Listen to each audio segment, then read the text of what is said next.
for the encouragement to begin, and we start by singing. Let's sing along. Father of kindness, you have poured out grace, brought me out of darkness, you have filled me with peace. Give of mercy, you're my help in time of need. Lord, I can't help but sing. Faithful you are, faithful forever you'll be, faithful you are, all your promises are yes and amen, all your promises, yes and amen. Beautiful Savior, you brought me here, pulled me from the ashes, you've broken every curse. Blessed Redeemer, you have set this captive free. Lord, I can't help but sing. Faithful, faithful you are, faithful forever you be, faithful you are. All your promises are yes and amen. All your promises are yes and amen. Faithful you are, faithful forever you will be, faithful you are. All your promises, yes and amen. All your promises are yes and amen.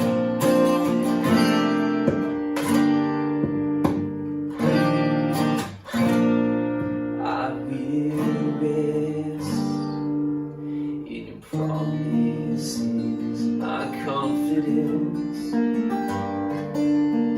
is your faithfulness. I will rest in your promises.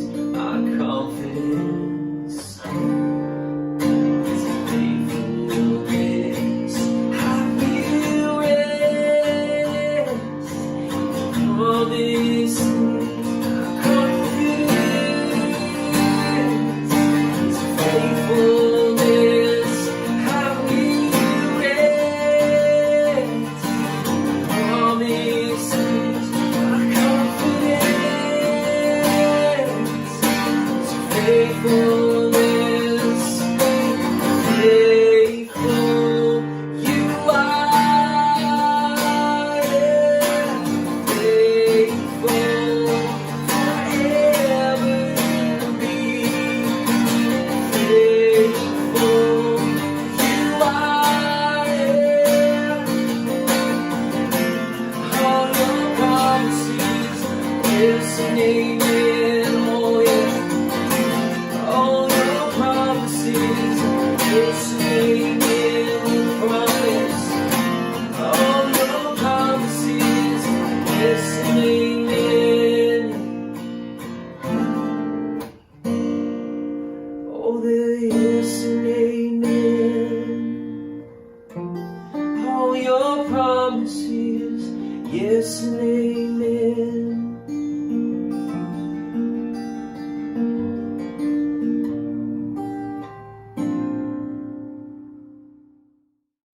I hope hope you join us in reading the One Year Bible on the YouVersion app. This is what we take our daily encouragement words from.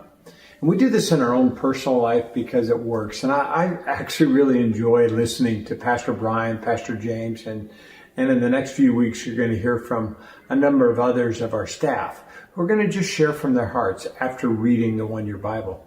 And I think as you read along, you're going to gain some insights. I was talking with one lady who said this has transformed her life. She never knew how to read the Bible, never knew how to understand it. And by reading it and having that accountability, she's reading along with us. And then on top of that, she's getting daily insights from it. So hopefully that's the way it is for you. And today's no different. Now I have to tell you, today is one of those days that it didn't come easy for me. The reading that I had today, I'd already preached a message out of Acts, so I didn't want to use the Acts passage. I did not like the Psalms very much. And the Proverbs was, it was so-so. So I was stuck in the Old Testament. And when you get stuck in the Old Testament, it's interesting, but sometimes it's hard to gain insight from it.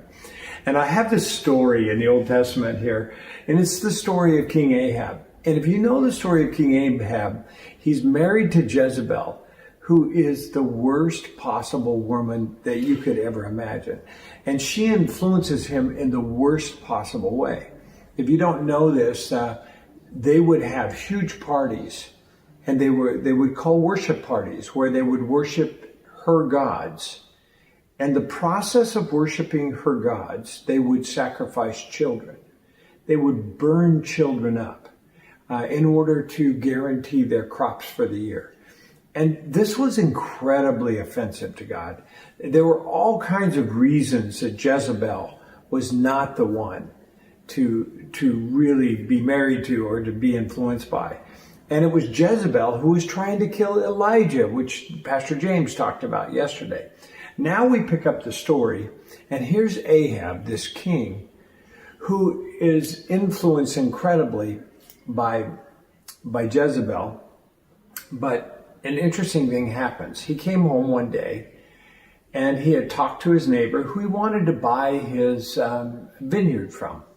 Ahab wanted to buy this vineyard, and this Naboth would not sell him his vineyard, and Ahab was mad. And Jezebel comes home and says, "Why are you so mad?" And it's because he couldn't buy the vineyard. So she goes out, tells a lie about this guy, has him stoned in public, and then we pick up on the story. Jezebel heard the news, and he said to Ahab, "Now you know that the vineyard Naboth wouldn't sell you. Well, you can have it now because he's dead." And I look at that. How is there any inspiration in all this? Where do you get any inspiration? Let me tell you an interesting thing.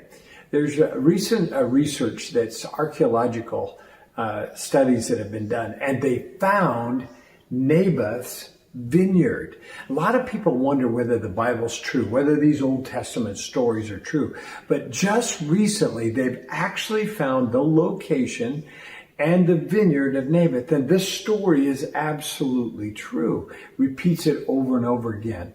And here we have the details in the Bible, but yet it's brought to us today, new. And Naboth's vineyard becomes relevant. But here's the interesting thing.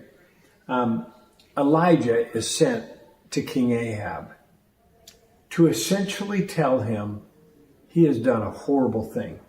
And of course, Ahab, if he has any conscience at all, knows that he has. And Elijah is told to give him this message. This is what the Lord says. "Wasn't it enough that you killed Naboth? Must you rob him too? Because you've done this, the dogs will lick the blood at the very place where they licked the blood of Naboth." In other words, you're going to die just like Naboth died.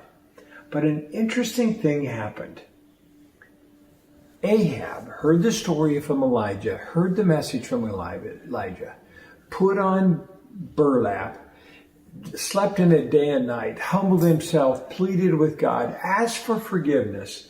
And now there's a new message sent to Elijah. And here's what it says. He says, "Do you see how Ahab has humbled himself before me? Because he has done this, I won't do what is promised to him in his lifetime. So here's my inspiration. We're not nearly as bad as Ahab. And you are not married to Jezebel. At least I don't think you are. Maybe you're someone like him, but you're not married to Jezebel. We're not in that same category.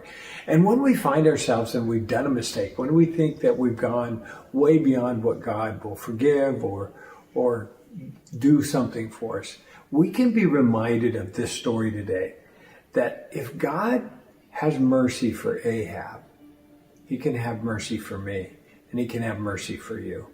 And today, I think it just is really good for each of us every day of our life to humble ourselves before him. Because when we humble ourselves before him, he lifts us up. Well, that's my inspiration from the story today. It's a different kind of a lesson today. Hopefully you enjoyed it. I want to talk to you about my list. I always have a list. And so here's the list that I have. I give these things to God. Here's some things I can't control that I need to give to God. And the one thing I can't control is that little spot in downtown Seattle that was once called Chaz, and maybe it's now Chop, maybe it's Chap. I don't know, whatever name it is, I can't control that place. I got to give that to God. I can't control what's happening to our officers, to our police officers, the way they're being treated today.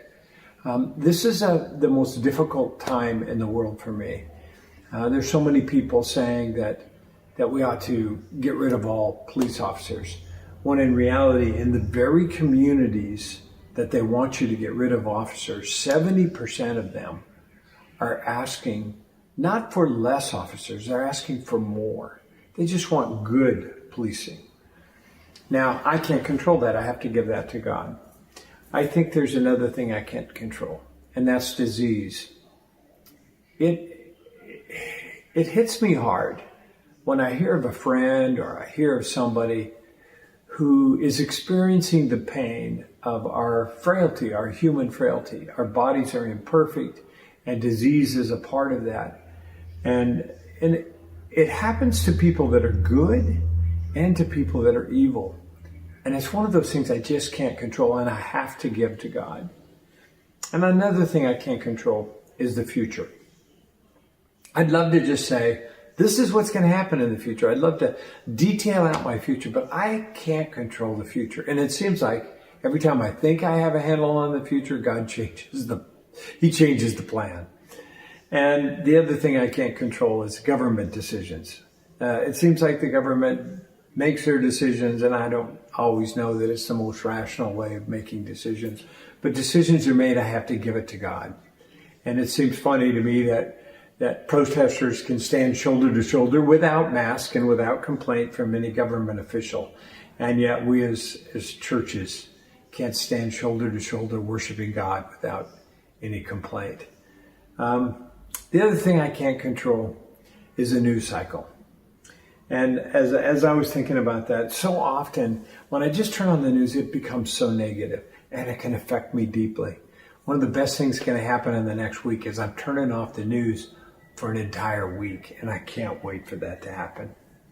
Now, here's some things that I can't control. I can control my attitude. You see, my attitude has changed with a decision. The other day I was asked, how are you feeling? And I wanted to say with all my heart, I'm exhausted.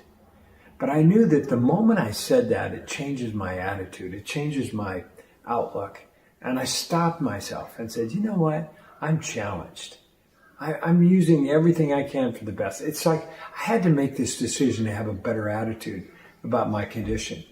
The other thing I can control is my outlook. I say this, we ought to look up. We're always tempted to look down, but we need to look up. I can control my faith. I told my hot tub story to a new friend the other day. Someone had told them about the hot tub that was in the trailer that ended up passing us, and God stopped the hot tub. And I remember the guy, after hearing the story, he said, man, you are such a lucky guy. And I stopped him and I said, no. God was watching out for me that day. And if he can stop a hot tub for me, he can handle whatever problem you have. And he said, well, I have one. He said, okay, I'm going to pray for that. And I can't wait to see how God comes through. And that's faith. And I can control my fear. Just today, I watched a friend who was completely relieved after a long season of really worry. And everything they had feared didn't come about. And I'm just reminded that fear so often is a lie. And so we can just worry about just today, in this moment, and control my fear. And I can be generous. The most attractive folks you could ever meet are the people who are generous. You can be beautiful and stingy and no one wants to be around you. You can be ugly and generous and you are beautiful. And you can make a difference. I can make a difference. Today, Lord, I want to make a difference. And here's the things I'm thanking God for. I'm thanking God that solving all the problems of the world is not up to me. I don't have to carry the world on my shoulder. I'm thankful that I'm not alone. I have a great team. I'm thankful that I'm in a great cause. It challenges me completely. I'm thankful that I'm not done. I'm challenged. I'm excited about the cause that God has for me. I'm thankful for vacation. I'm going to have a little bit of vacation, and I'm excited about that. I hope you do that. I hope you enjoy vacation like that. And I'm thankful that God causes all things to work together for good to those that love Him. I love God. I know many of you love God. If you don't love God, start loving Him today.